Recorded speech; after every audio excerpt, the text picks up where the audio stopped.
আমি ইয়াত যিসকল ৰাইজ সমবেত হৈছোঁ বোধহয় 100% মানুহ আমি ধৰ্মীয় সংখ্যালঘু মুছলমান সম্প্ৰদায়, হয় নে নহয়?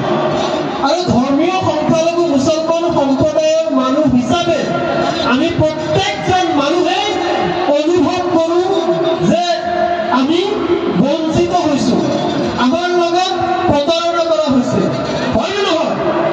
আমাৰ লগত বৈষম্য কৰা হৈছে, আমাৰ বহুত সমস্যা আছে। আমাৰ যি জনসমষ্টি, এই সমষ্টিটো বিভিন্ন সমস্যাৰে জৰ্জৰিত হৈ আছে। আমি যদি সাম্প্ৰদায়িক পৰিস্থিতিৰ কথাই আমি লক্ষ্য কৰোঁ, চৰকাৰে মন গ'লে জেচিবি লগাই, বুলডোজাৰ লগাই আমাৰ ঘৰবিলাক ভাঙি দিছে, আমাক অমানৱীয়ভাৱে উচ্ছেদ কৰা অভিযোগৰ অজুহাতত আমাৰ ডেকা বন্ধু বান্ধৱসকলক ধৰি নিছে, কাৰাৰুদ্ধ কৰিছে, পুলিচে গুলিয়াই কৰবাত তেওঁলোকক হত্যা পৰ্যন্ত কৰিছে। মন গ'লে বানপীড়িত দৰিদ্ৰ গৰাখহনীয়া পীড়িত মানুহখিনি যেতিয়া নিজৰ কাম বিচাৰি, জীৱিকাৰ উপাৰ্জন বিচাৰি উজনি অসম বা অসমৰ বিভিন্ন ঠাইলৈ গৈছে, সেই লোকসকলকে আমি সংখ্যাযুক্ত নাগৰিক বুলি, বাংলাদেশী বুলি আমি তুচ্ছ তাচ্ছিল্য কৰিছোঁ। তেওঁলোকৰ ওপৰত আমি শাৰীৰিক আৰু মানসিক আক্ৰমণ পৰ্যন্ত নমাই আনিছোঁ। আমি ভাৰতীয় নাগৰিক হোৱাৰ পিছতো আমাক ডি-ভোটাৰ সজোৱা হৈছে। ডি-ভোটাৰ সজাই বিদেশী ন্যায়াধিকৰণ কোৰ্টত পক্ষপাতিত্বমূলকভাৱে বিচাৰ কৰি আমাক বিদেশী বুলি ঘোষণা কৰা হৈছে। বিদেশী ঘোষণা কৰাৰ পিছত কোনোবা নিশা পুলিচে আহি আমাৰ পৰিয়ালৰ কোনোবা আত্মীয় এজনক গ্ৰেপ্তাৰ কৰি নি গোৱালপাৰা ডিটেনশ্যন কেম্পত বন্দী কৰি থোৱা হৈছে, হয় নে নহয়? গতিকে আমাৰ সমস্যাৰ কোনো অন্ত নাই। গতিকে আমাৰ এই সমস্যাৰ বাবে আচল জগৰীয়া কোন? আমি ক'ব লাগিব যে আমাৰ অসমৰ ধৰ্মীয় সংখ্যালঘু মুছলমানসকল আজি আৰ্থসামাজিক শৈক্ষিক সকলো ক্ষেত্ৰতে আটাইতকৈ পিছপৰা যে এটা জনগোষ্ঠী, তাৰ কাৰণে স্বাধীনতা লাভৰ পিছৰ পৰা আজিৰ দিনটোলৈকে যিবোৰ ৰাজনৈতিক দলে চৰকাৰ গঠন কৰিছে, প্ৰত্যেকটো ৰাজনৈতিক দল আৰু দলৰ চৰকাৰ জগৰীয়া। ইয়াত লৈ কংগ্ৰেছ, ইয়াত লৈ বিজেপি, ইয়াত লৈ এজেপি নাম লৈ ক'ব খোজা নাই, সকলো দলৰ চৰকাৰেই জগৰীয়া, হয় নে নহয়? তাৰ লগতে ইমান বছৰে আপোনাক আমাক প্ৰতিনিধিত্ব কৰি আমাৰ সমষ্টিবিলাকৰ পৰা যিবোৰ মন্ত্ৰী হৈছে, বিধায়ক হৈছে, সাংসদ হৈছে, প্ৰত্যেকজনেই দায়ী। গতিকে আমাৰ এই দুৰৱস্থাৰ কাৰণে আমি ৰাজনৈতিকভাৱে ৰাজনৈতিক দলৰ নেতা মন্ত্ৰীসকলক নিশ্চয়কৈ আমি সমালোচনা কৰিব পাৰিম, কিন্তু কেৱল ৰাজনৈতিকভাৱে তেওঁলোকক সমালোচনা কৰিলে আমাৰ সমস্যাৰ সমাধান কিন্তু নহয়, আমাৰ অৱস্থাৰ পৰিৱৰ্তন কিন্তু নহয়। গতিকে আজিৰ এই সভাখন ৰাজনৈতিক সভা নহয়, সেইকাৰণে ৰাজনৈতিক দল আৰু ৰাজনৈতিক দলৰ নেতা মন্ত্ৰীসকলক মই সমালোচনা কৰি সময় নষ্ট কৰিব খোজা নাই বা ৰাজনীতিৰ কথা পাতিব বিচৰা নাই। কিন্তু আপুনি আমি আমাৰ এই জনগোষ্ঠীৰ এজন সচেতন মানুহ হিচাপে আমি কি কৰিব পাৰোঁ, এই সম্পৰ্কে নিশ্চয়কৈ আপোনালোকে আমি আলোচনা কৰাৰ প্ৰয়োজন।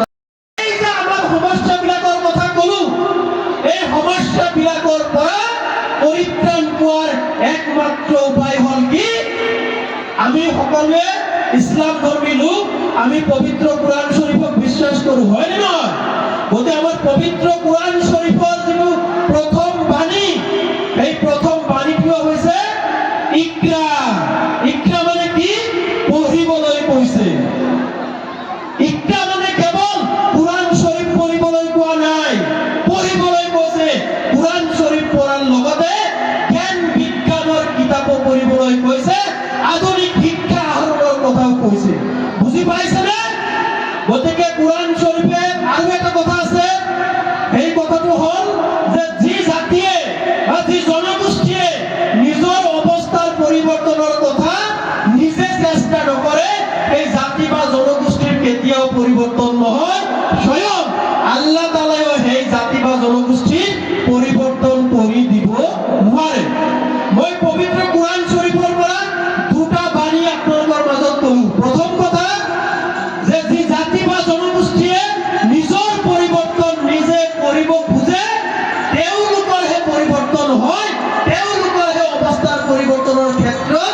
আল্লাহ তাআলাই সহায় কৰে।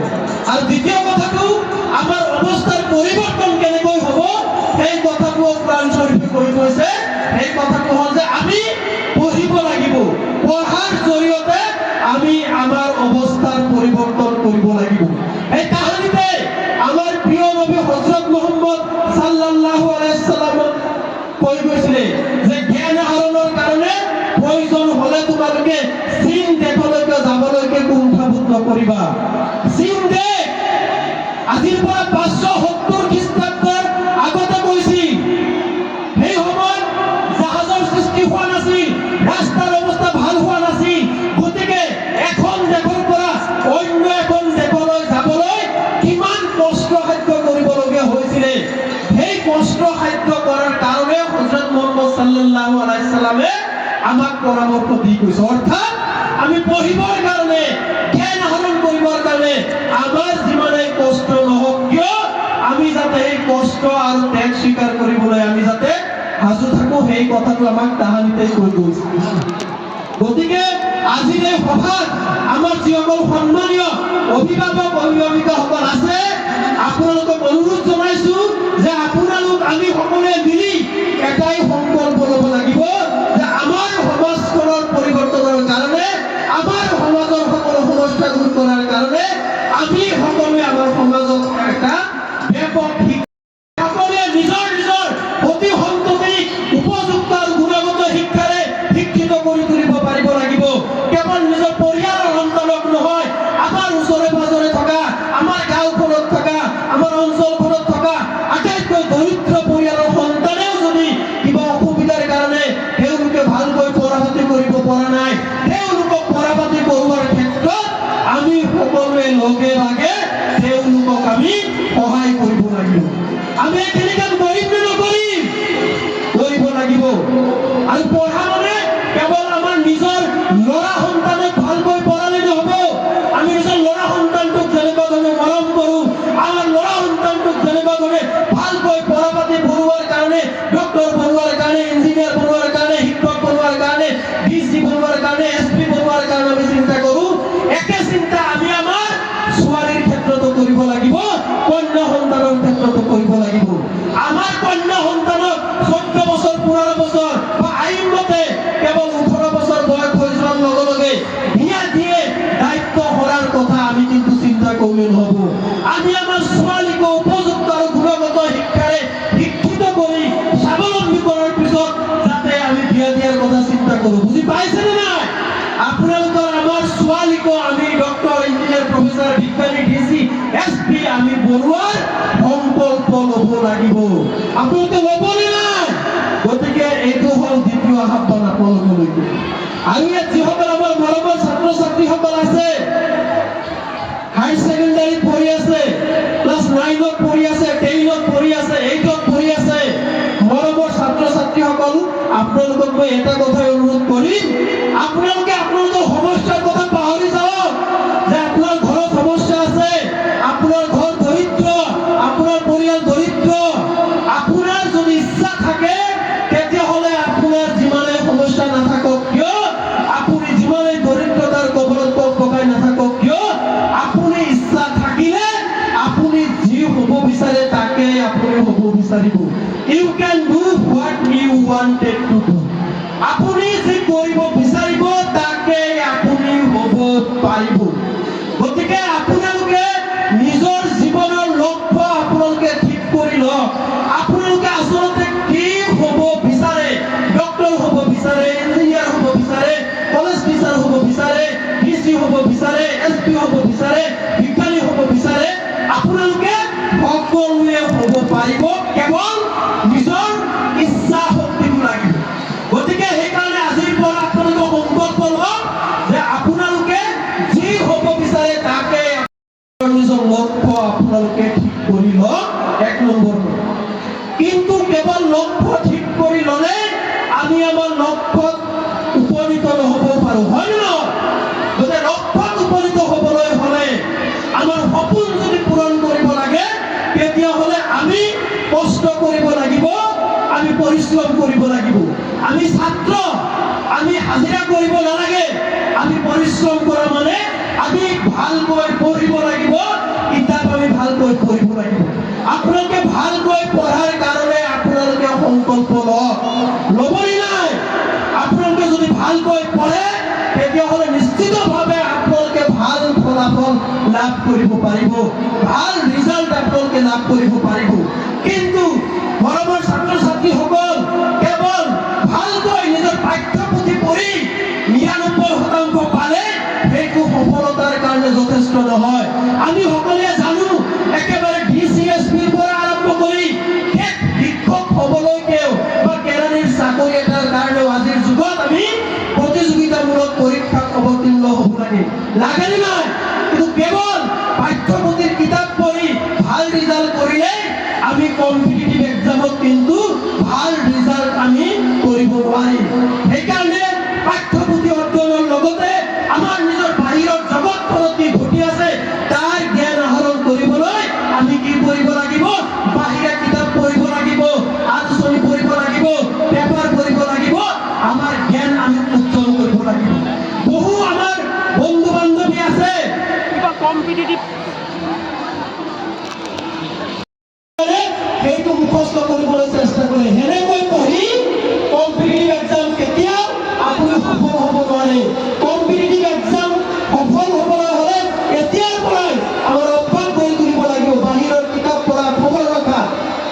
মানে এদিনতে আমি বাহিৰৰ জ্ঞান আয়ত্ত কৰা সম্ভৱ নহয়, সময়ৰ লগে লগে আয়ত্ত কৰি আমি বাহিৰৰ জ্ঞানবোৰ আমি আয়ত্ত কৰিব লাগিব। গতিকে আমি সকলো ধৰণৰ জ্ঞান আহৰণৰ কাৰণে আমি ৰেডি থাকিব লাগিব।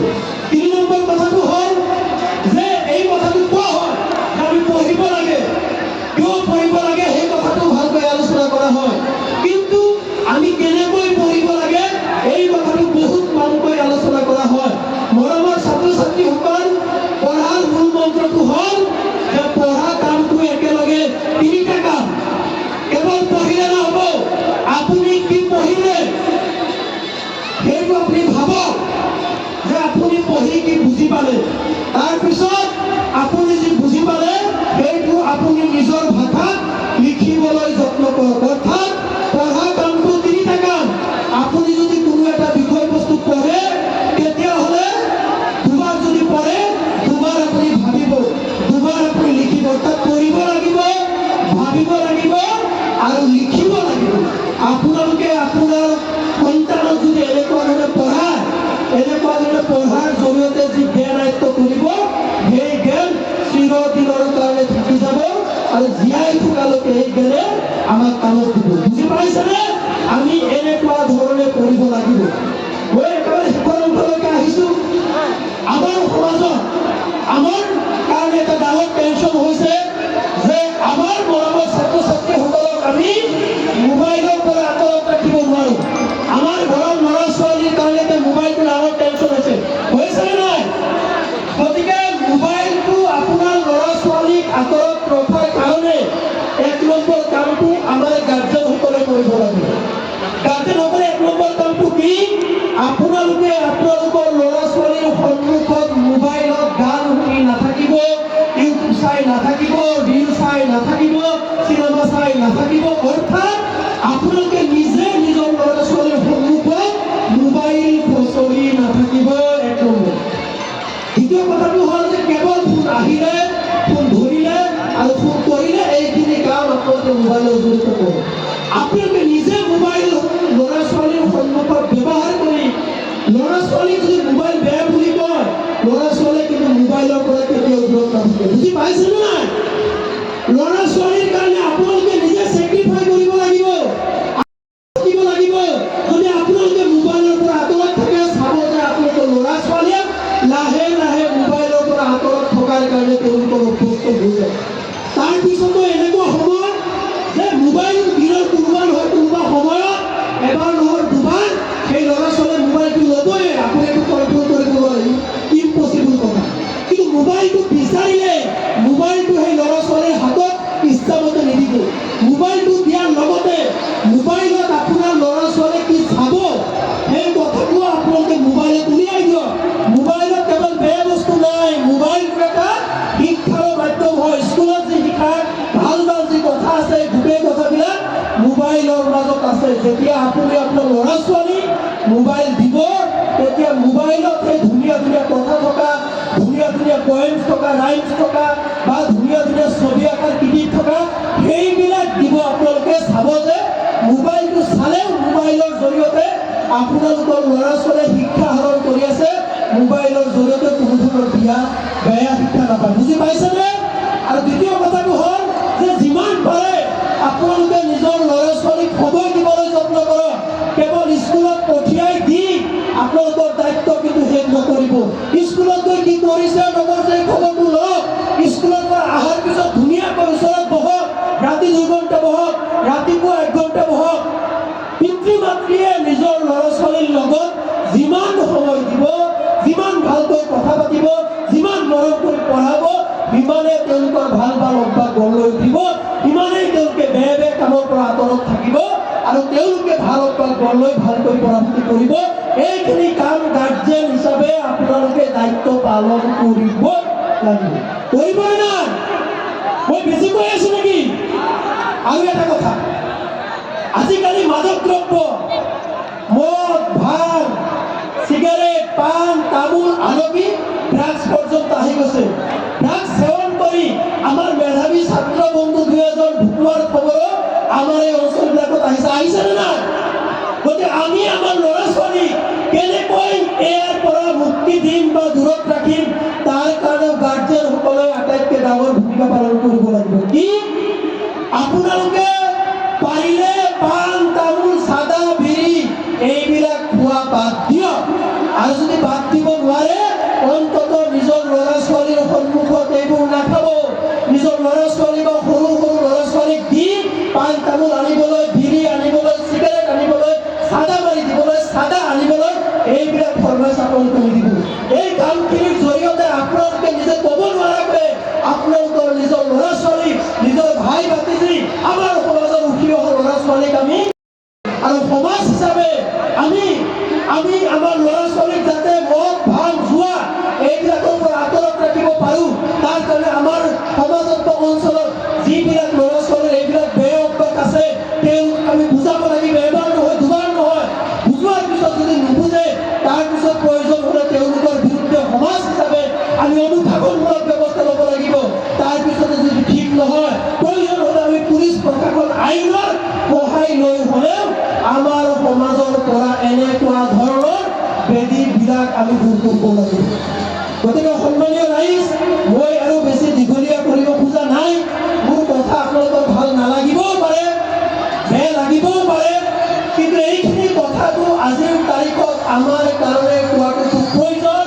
আৰু এইখিনি কৰাৰ পিছত আপোনালোক সকলোৱে নহ'লেও 2-4জন গাৰ্জেন আৰু 2-4জন মৰমৰ ছাত্ৰ ছাত্ৰীসকলে যদি নিজে নিজে সংকল্প লৈ নিজৰ সমাজখনৰ কাৰণে এনেকুৱা ধৰণৰ চিন্তা কৰিবলৈ আৰম্ভ কৰে, তেতিয়াহ'লে নিশ্চিতভাৱে আমাৰ যিবিলাক সমস্যা আছে, আজি মুখ্যমন্ত্ৰীয়ে মন গলাই নিয়া বুলি তুচ্ছ তাচ্ছিল্য কৰি যি অপমান কৰি আছে, এইবিলাক অপমান কৰাৰ কাৰণে আৰু সাহস কেতিয়াও নকৰে। আপোনাৰ সন্তানক যদি উপযুক্ত শিক্ষাৰে শিক্ষিত কৰি ডিচি বনাই, সেই আজি মিয়া বুলি তুচ্ছ তাচ্ছিল্য কৰা লোকসকলে আপোনাৰ সন্তানক চেলিউট দিব। চাৰ্কুল অফিচাৰ হৈ যেতিয়া শিৱসাগৰ যাব, তেতিয়া সেই আজি মিয়া বুলি তুচ্ছ তাচ্ছিল্য কৰা উগ্ৰ জাতীয়তাবাদী হিন্দুত্ববাদী সংগঠনৰ নেতাসকলে আপোনাৰ সন্তানক চেলিউট দিব। আপোনাৰ সন্তান যেতিয়া শিক্ষক হৈ গোলাঘাটলৈ শিক্ষকতা কৰিবৰ কাৰণে যাব, তেতিয়াও ছাৰ বুলি সন্মান দিবলৈ বাধ্য হ'ব। গতিকে আমি সকলোৱে মিলিজুলি আমাৰ সমাজত এক ব্যাপক শিক্ষাৰ আন্দোলন গঢ়ি তুলি উপযুক্ত আৰু গুণগত শিক্ষাৰে শিক্ষিত কৰি আমাৰ সমাজখন আগুৱাই লৈ যোৱাৰ কাৰণে আমি সকলোৱে সংকল্প গ্ৰহণ কৰোঁ। ধন্যবাদ।